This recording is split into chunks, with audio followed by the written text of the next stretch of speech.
Welcome to Washington Post Live. I'm Heather Long, an economic columnist and member of the Washington Post editorial board. And today we're talking about the debt limit. What is it? How close are we to a major crisis? And how do we get out of this mess? We are joined by one of the best guests possible to discuss this, Jason Furman, President Obama's chief economist. Jason was intimately involved in that 2011 debt ceiling negotiation, and he's currently a professor of the practice of economic policy at Harvard. Welcome, Jason. Great to see you. Great to see you, Heather. I wish it was on a different topic, but I guess this is our topic today. Tell me about it. Inflation might be easier to solve these days. So, Jason, briefly, what is this debt limit, and why does the United States have one of these? Yeah, so it used to be that every time the Treasury needed to borrow money, Congress would pass a new law saying you can go out next week and borrow such and such amount of money. In World War I, the borrowing needs got so high that became too cumbersome. And so Congress started saying you can borrow up to a certain amount of money, and then you have to come back to us. They did that in 1917. In the 100 years since then, a little bit more than 100 years since then, it's been raised about 100 times, most of those with no drama, attention, or Washington Post live discussions. Fair enough, fair enough. So we officially hit this debt limit last week. Explain to us why we're not seeing panic yet. You know, the markets aren't tanking. We're not seeing these dire consequences that economists keep warning about. Are people taking it seriously that we could potentially default? Yeah, so we're only allowed to borrow $31.4 trillion. That level was hit last Thursday, but there's a lot of ways of shuffling cash around to avoid having to borrow more than that while continuing to operate the government. These are often called extraordinary measures, although we've been doing them now back since 1985 when the first debt ceiling drama happened, imposed by the Democrats on President Reagan. It's happened pretty regularly since then. These extraordinary measures are mostly accounting tricks. Some of them have some small real world cost. It'd be better to not do them, but the real date is about 6 months from now when those extraordinary measures run out. And at that point, there really is no alternative but to either raise the debt limit or default on our obligations. And talk us through, we all read these really dire consequences if we got to a default situation in June or July, depending upon when that true date is. How seriously should people take these warnings of a potential recession or a market crash or these types of terms being thrown around? What do you see could potentially happen here?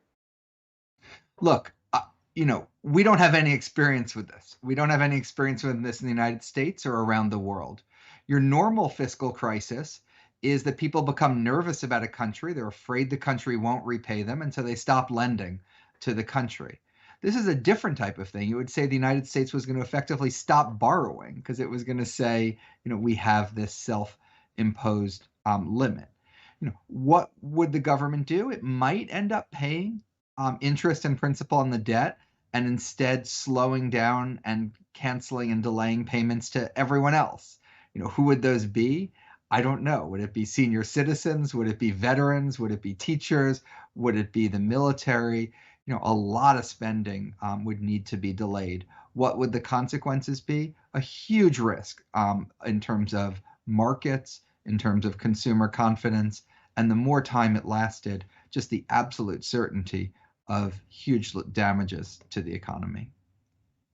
A lot of readers keep writing into us asking that question, would this affect them? I want to just read one reader question. Agnes Height from Virginia wrote in and asked it this way: on a local level, what will be the impacts to me personally from a debt default? You started to hit on that a little bit in your last answer, but I wonder if you could hit it home for people what Yeah. this would mean.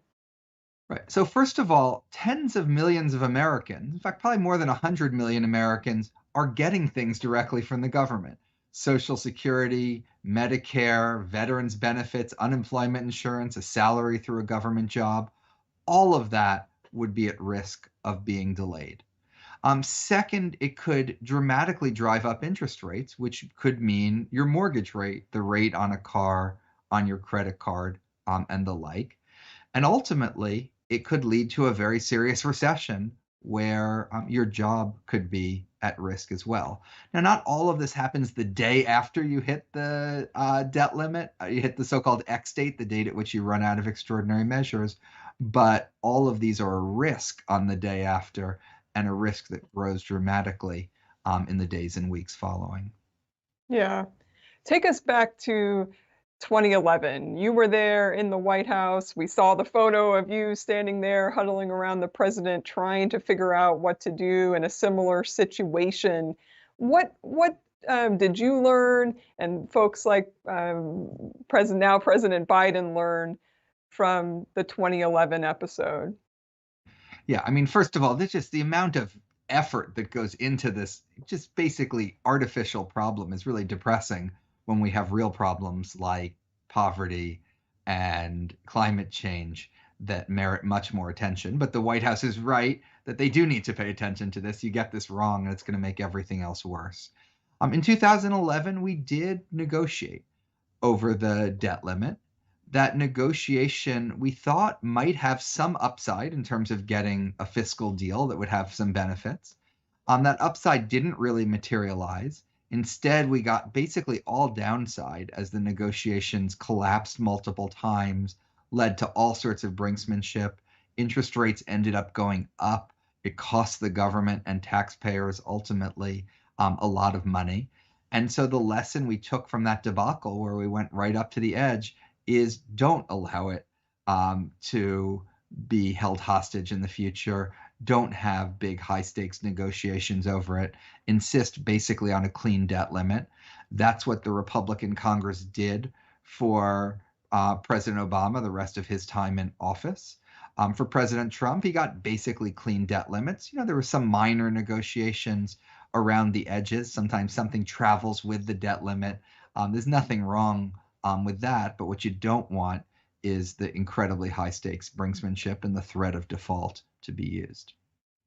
I guess in retrospect, would you say it was a mistake to negotiate with the House Republicans in 2011?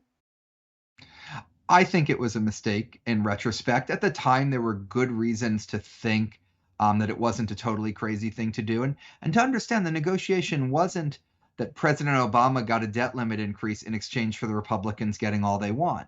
We were also negotiating increases in taxes that we liked. We were negotiating increases in infrastructure, extensions of unemployment insurance.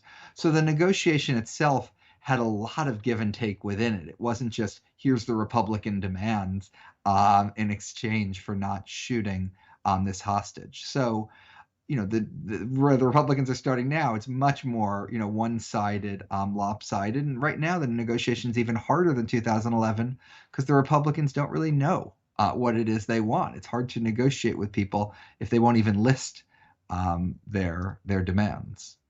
That's right. We're just starting to potentially see some vocalization of demands, but still haven't seen that actual list. Given the dynamics that we have right now, what would your advice be to President Obama and the White House team as they try to figure out a way forward here?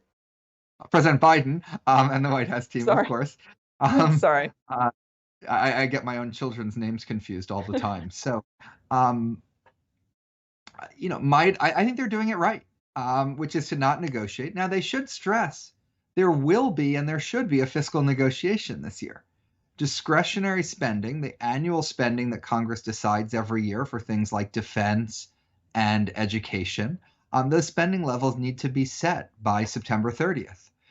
That needs to pass Congress, be signed by the president, and it's going to end up being higher than what the Republicans want, and it's going to end up being lower than what President Biden wants. And so there absolutely should be a fiscal negotiation this year. What makes the debt limit different is the debt limit needs to be raised because of decisions made in the past about spending and decisions made in the past about taxes. It really is just the sort of mathematical result of what's already happened. And that's why it's just a routine piece of business that Congress needs to raise it. So I think the president should stress clean debt limit. But then once you get the clean debt limit done, absolutely a negotiation over the level of government spending. That has to happen. So lay this out for me, because I'm hearing a number of people in DC talk about this, kind of what you're saying, which is basically force that clean debt limit. So don't negotiate, don't cave in to what's being asked from House Republicans. Do you think the White House should be prepared to default in order to make that case clear that they want the clean debt limit? I think the White House should be prepared to make very clear the consequences of the Congress forcing a default on the country.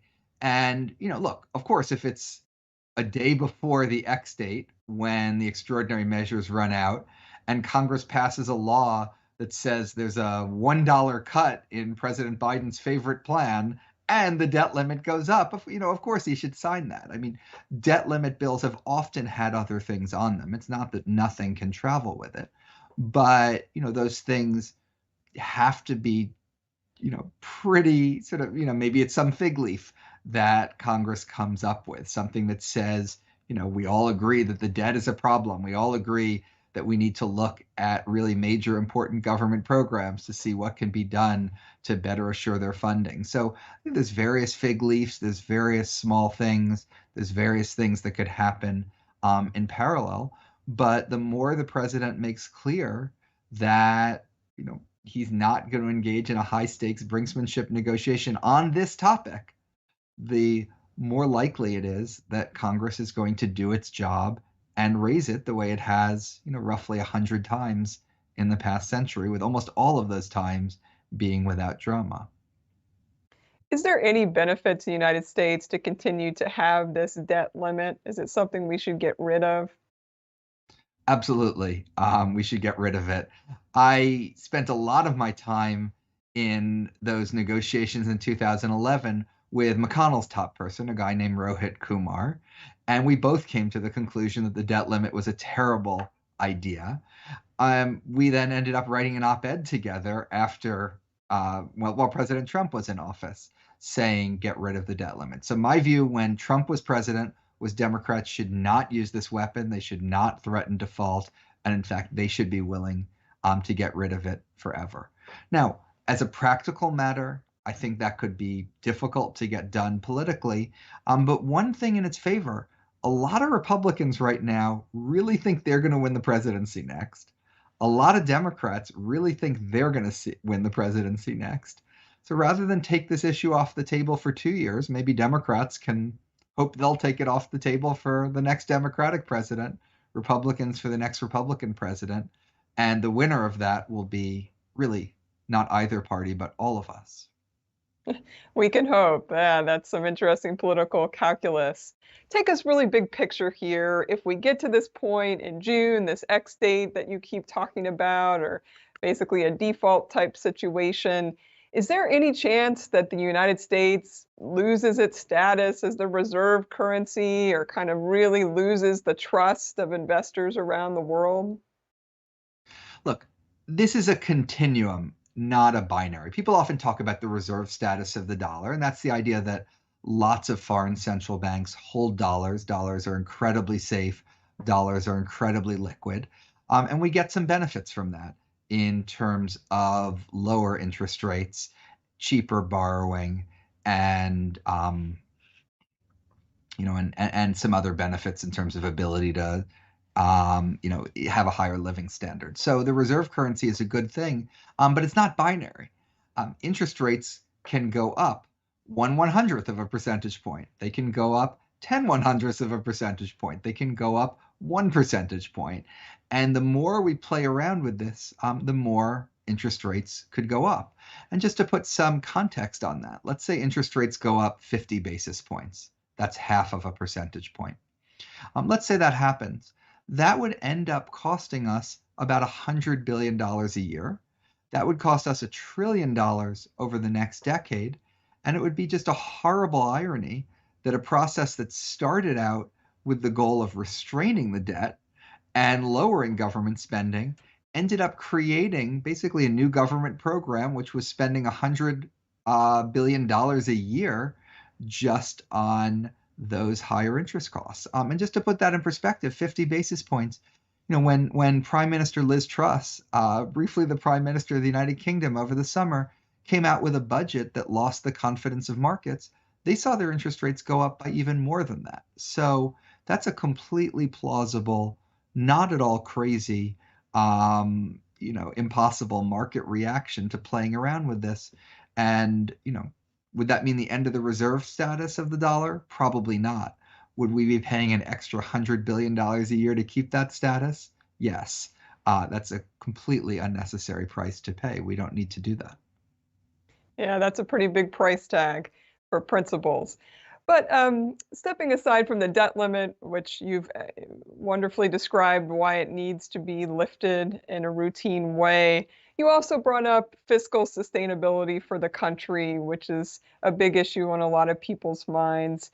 Do these House Republicans have a point that we need to be looking at spending and we need to be looking at long-term solvency? The House Republicans have half a point. The debt is not the number one thing that's keeping me up at night. I don't think it's the number one problem facing our country, but it likely is on an unsustainable course. It's at above 100% of GDP. I don't think that's a problem. If it stayed for the rest of time at 150% of GDP, let's say, that would probably be fine, especially given where interest rates are. The problem is that right now it probably, if nothing is done, will keep rising past that. So I do think the debt is an issue, even if it's not the number one issue. When I say the Republicans have half a point, the debt is the product of two things. It's the product of choices about spending and choices about taxes. And if you sit down and try to write down a budget plan, I think most people who are honest with themselves will end up having a mixture of both of those. Now, how you do the mixture and where the spending comes from, where the taxes come from, that really depends on your values. But if you think that you can solve this all with spending, you either have, some very, very different values than most of the American people have, or you just haven't done the math and spelled out, exactly what those spending cuts would mean. Some of these people say balance the budget with spending only. They never tell you how they're going to do it because even they wouldn't like those spending cuts. So yeah, we do need some spending cuts. We also need revenue. Should all be on the table. If we could have a grand deal with that this year, maybe that would be wonderful. I just don't think there's really any realistic possibility of that this year. Yeah, we like to joke in Washington, as you know, that there's a lot of bipartisanship whenever it comes to raising spending for some whatever priority. Not a lot of bipartisanship or any motion to cut. I guess just curious, you've sat here in these halls of power.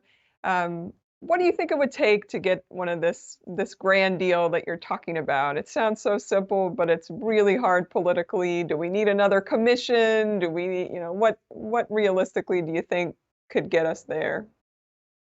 Yeah, in some ways, we were more ripe for it in 2011 than we are now, and we weren't ripe enough that it came together. There had been two commissions that had come out with different proposals. President President Obama was willing to do things to entitlements. Some people liked that. Some people didn't like that. And the Republicans, or at least Speaker Boehner, was willing to negotiate over revenues. He put revenues on the table in his discussions with President Obama. At this point, no one is putting everything on the table, and the Republicans, I think, are even more extreme in just absolutely no taxes whatsoever. So what would it take? I think it would take probably the debt being a clearer problem than Hmm. it is now. So that could either be a big increase in interest rates where markets are much more concerned than they are right now, or it could take a forcing event like the tax cuts expiring in 2025, Medicare running out of money later this decade, or Social Security running out of money to pay full benefits 10 years from now. Those are some different forcing events that might bring the two sides to the table. Yeah, that's a good point. These issues aren't going away. So you talked about the debt not being at the top of your worry list. Obviously, it's not the top of the market's worry list either. Take us to your assessment of the U.S. economy. What is top of your worry list? Yeah, and I should say, by the way, I think the market is under worried about it. I think they're right to think we're probably going to solve the debt limit. But if my doctor told me that I'd probably survive the year, only a 15% chance of dying, I wouldn't find that the most comforting diagnosis. So I think the market might be a little bit too complacent on the debt limit. On the worry list, there's a whole set of long run structural issues. They're way more important than any of these macro topics like poverty, like climate change, like improving our health system. But in terms of the short run macroeconomic situation, my biggest worry is that we have seen most of the easy part of inflation reduction, and that the next phase of inflation reduction is going to be much, much harder. The inflation rate has come down a lot. A lot of that are supply chains for goods that have really rapidly improved in recent months. There's some more improvements that we're going to see in the data very likely over the course of the year in terms of the housing sector. But there's a lot of stubbornness out there. Wage growth is still much higher than it was prior to the pandemic. It is at a level that's more consistent with inflation of around 4% than the Fed's 2% target. And so getting rid of that last part of inflation could be very painful, or deciding to live with higher inflation is something that I think is possible, might even be desirable, but it's very tricky exactly how you engineer that while retaining, as much credibility for the future as possible. Hmm. You were obviously one of the early voices warning about the inflation staying high for longer than most people expected. You were 100% right on that. Where do you see things now? Is it time for the Federal Reserve to back off a little bit on interest rate hikes or even pause after this next meeting? Yeah, so thank you for framing the question in that way. So I'll definitely come back anytime you want me on the you know, you want to distinguish between the policy the Fed sets, which is the federal funds rate, but that by itself doesn't actually matter for anything except banks borrowing and lending from each other overnight. What does matter is things like mortgage rates, business borrowing costs, the exchange rate, etc. And those are only indirectly affected by what the Fed does. I think the Fed should continue to raise rates at least 2 or 3 times more this year. And it may need to do more than that if I'm right, but maybe that'll be enough. But if they raise rates 2 or 3 times more this year, that's not going to actually tighten financial conditions. In Mm. fact, mortgage rates might even fall a little bit. Borrowing might even get a little bit cheaper. So that those rate increases are already priced in. I think it would be a real mistake for the Fed to come in and have a big dovish surprise that loosened financial conditions. But I don't think it needs to be actively trying to raise mortgage rates anymore the way it was, for most of last year. And the big question on everybody's minds is, are we going to see a mild recession or this elusive soft landing this year? Where do you fall right now in your crystal ball? So needless to say, I don't have a crystal ball, and one of the lessons is to always be prepared for anything. And I'd be prepared for 4 scenarios. That soft landing is no recession, and inflation comes down to target. I'd put that at about a 15% chance. I think we could also have a hard landing where you have a recession, but the recession gets the job done. It does bring the inflation rate down. I think that's maybe another 1 in 4 chance. And then the rest of the probability are two scenarios where inflation actually stays high, either because we have continued overheating, no recession, and continued high inflation, or the fourth scenario is the worst. You have a recession, but even after the recession, the inflation rate is still above 3%. I think that's a really distinct possibility too. Historically, recessions tend to take about a point out of the inflation rate. If we just take a point out of inflation, that may not be enough. So the bottom line of all of that, we definitely could have a soft landing, but it's a pretty narrow path given how tight the labor market is right now, how rapid wage growth is, and how unlikely that is to change in a big way, and how unlikely it is for inflation to come down absent a change in it. Jason, can you say what you're really watching in the inflation picture? You talked about how there are some encouraging signs of rent and housing costs coming down a bit, but are you watching these wages? Kind of what are you watching to see where inflation is likely to head going forward? What do you need to see to really feel comfortable that we're getting to a better place on inflation? Yeah, for me, these questions are always like, which child is your favorite? I just hate to pick any one of them. But for me, broadly, the labor market is far and away the most important.